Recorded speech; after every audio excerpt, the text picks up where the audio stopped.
బాలయ్య గారి movie NBK 109 అయితే రాబోతుంది కదా. ఈ మూవీని కేఎస్ బాబు అయితే డైరెక్షన్ చేస్తున్నాడు. మరి బాబీ స్టోరీ కానీ అలాగే స్క్రీన్ ప్రెజెన్స్ కానీ ఏం ప్లాన్ చేస్తున్నాడో తెలియదు కానీ అందరినీ మెయిన్ క్యారెక్టర్స్ని అలాగే హీరోలను అయితే సినిమాలో పెట్టడం జరుగుతుంది. ఈసారి ఏదో చాలా పెద్దగానే ట్రై చేస్తున్నట్టు కనిపిస్తున్నారు. అలాగే మామూలుగానే బాలయ్య గారి మూవీ ఫుల్గా మాస్గా అయితే ఉంటుంది.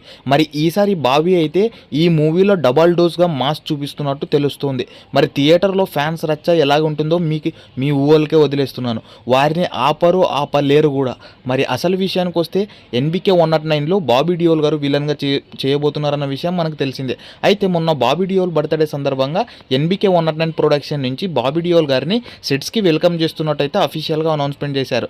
మరి బాబీ డియోల్ గారి పోస్టర్ చూస్తుంటే వైట్ అండ్ వైట్లో అయితే ఉన్నారు. నాకు తెలిసి ఆ లుక్ను చూస్తుంటే మూవీలో ఏదైనా పొలిటికల్కు సంబంధించిన లీడర్ అయినా అయి ఉండాలి, లేదా ఒక గ్రామానికి లేదా ఒక ఊరికి అయితే బాలకృష్ణ గారి ఆపోజిట్గా విలన్ అయినా అయి ఉండాలని అయితే అనిపిస్తుంది.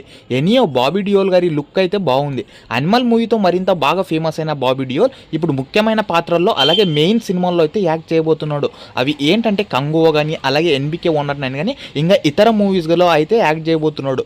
అనిమల్ మూవీ రిలీజ్ కాకముందే మీకు బాబీ డియోల్ తెలిసి ఉంటే కామెంట్ చేయండి. మరి ఇలాంటి వీడియోస్ కోసం మన ఛానల్ ఇప్పుడే లైక్ చేసి సబ్స్క్రైబ్ చేసుకోండి.